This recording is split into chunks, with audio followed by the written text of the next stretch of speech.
Anupama serial के ऐसे ही daily update सबसे पहले देखने के लिए हमारे चैनल टेली एक्सप्लेन्स को सब्सक्राइब करें। आज के एपिसोड की शुरुआत में मनोहर जी अपने पौधे से बात करते हैं और कहते हैं कि अब तुम जल्दी से बड़े हो जाओ।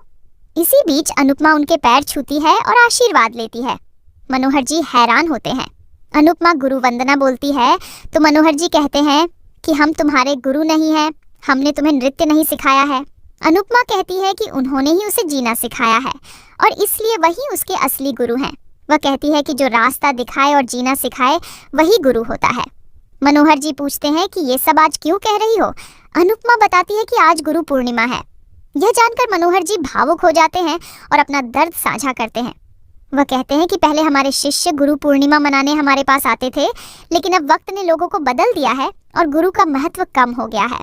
हमारे पास पैसा नहीं था और कामयाबी भी चली गई। मनोहर जी दुखी हो जाते हैं और अनुपमा को धन्यवाद कहते हैं। अनुपमा कहती है कि मैं आपका कभी साथ नहीं छोड़ूंगी। मनोहर जी अनुपमा को आशीर्वाद देते हैं।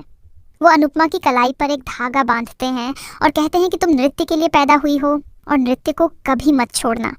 अनुपमा उन्हें धन्यवाद कहती है। दूसरी तरफ गौतम माही को भड़काने की कोशिश करता है। वह कहता है कि प्रेम अब उसका फोन नहीं उठा रहा क्योंकि वो राही के साथ बिजी है। माही को जलन होती है। गौतम कहता है कि क्या हुआ, तुम्हारी प्रेम से बात नहीं हुई? वह अपनी पत्नी के डांस कंपटीशन में मदद कर रहा है। वह बिजनेस में ध्यान नहीं दे सकता तो तुम पर क्या ही ध्यान देगा। माही कहती है कि आज प्रेम ऑफिस की जरूरी मीटिंग में भी नहीं आया, इसलिए उसने डिनर अरेंज किया था। लेकिन गौतम कहता है कि डिनर के बहाने बिजनेस की बात हो रही है या बिजनेस के बहाने डिनर की बात हो रही है। माही चिढ़कर कहती है कि तुम्हें मेरे और प्रेम के बीच बोलने की जरूरत नहीं है। गौतम कहता है कि तुम्हें भी प्रेम और राही के बीच आने जरूरत नहीं है, लेकिन फिर भी तुम आ रही हो। माही धमकी देती है कि तुमने ऑडिट में बहुत गड़बड़ की है, मैं तुम्हारा सच बता दूंगी। गौतम कहता है कि मैं भी तुम्हारा सच बता दूंगा कि तुम प्रेम और राही के बीच क्यों आना चाहती हो। माही हैरान होती है। माही जाने लगती है, तभी गौतम उसे रोकता है और उस पर गंदी नजर डालता है। वह कहता है कि तुम भी अकेली हो और मैं भी अकेला हूँ, हमें एक दूसरे का सहारा बन जाना चाहिए। माही उसके पैर में चोट पहुंचाती है और सख्त लहजे में चेतावनी देती है कि वो अपनी हद में रहे, वरना अंजाम अच्छा नहीं होगा। माही के जाने के बाद गौतम कहता है कि हम दोनों को एक दूसरे के पास आना ही होगा। दूसरी तरफ मनोहर जी अनुपमा से कहते हैं कि इस बार डांस कंपटीशन जीतना जरूरी है।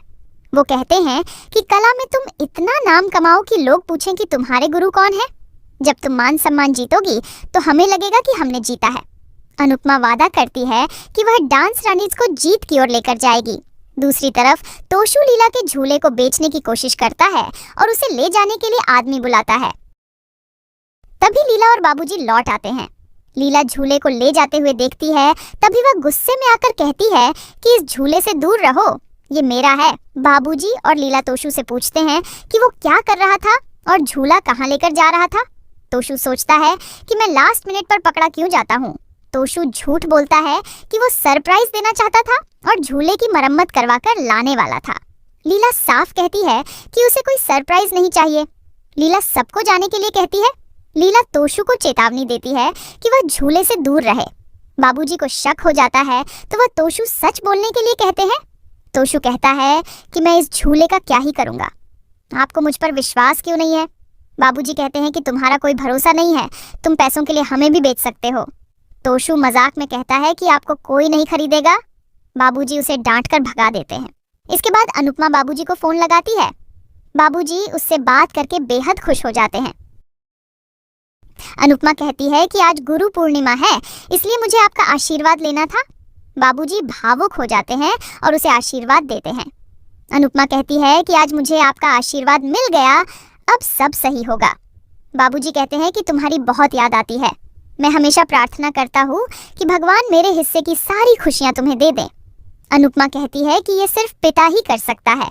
इसी बीच पाखी बाबूजी को बात करते हुए देखती है और उनके जाने के बाद बाबूजी के फोन से अनुपमा को कॉल करती है। अनुपमा फोन उठाती है तो पाखी हैरान हो जाती है। पाखी की आवाज सुनकर अनुपमा फोन काट देती है। पाखी अनुपमा का नंबर अपने फोन में लेने लगती है, तभी बाबूजी आकर उससे फोन छीन लेते हैं और कहते हैं कि अनुपमा जहाँ भी है उसे खुश रहने दो। पाखी ठान लेती है कि वह अनुपमा का पता लगाकर रहेगी। दूसरी तरफ प्रेम किसी को खाना बनाते हुए देखता है तो उसे अनुपमा की याद आती है। प्रेम कहता है कि आज गुरु पूर्णिमा है, इसलिए मम्मी से बात करनी चाहिए। वह बात करने के लिए असमंजस में होता है, लेकिन वह सोचता है कि उन्हें यह बताना चाहिए कि राही ने डांस एकेडमी खोली है और वह बहुत बड़े डांस कंपटीशन में हिस्सा लेने जा रही है। वे अनुपमा से बात करने का फैसला कर लेता है। दूसरी तरफ अनुपमा परेशान होती है और सोचती है कि कहीं पाखी को सच पता ना चल जाए। तभी जसप्रीत और भारती के साथ सभी औरतें आती हैं और अनुपमा को सरप्राइज देती है। सरिता अनुपमा के पैर छूने की कोशिश करती है, लेकिन अनुपमा पीछे हटती है। सरिता अनुपमा को मजाकिया अंदाज में धमकाते हुए कहती है कि सीधी खड़ी रहो, आज हम सब तुम्हें इज्जत देने आए हैं क्योंकि आज गुरु पूर्णिमा है और तुम हमारी गुरु हो। अनुपमा हैरान होती है और सभी औरतें अनुपमा की आरती करती है। सरिता अनुपमा से आशीर्वाद लेती है, सभी अनुपमा को फूल देती है। अनुपमा बेहद खुश होती है और उन्हें धन्यवाद कहती है। सभी औरतें अनुपमा को उन्हें हिम्मत देने और हौसला बढ़ाने के लिए धन्यवाद कहती हैं। जसप्रीत कहती है कि अनुपमा डरी सहमी रहती थी, लेकिन किसे पता था कि यही अनुपमा सबसे आगे चलेगी और हम सब इसके पीछे चलेंगे। सभी अनुपमा को धन्यवाद कहती है।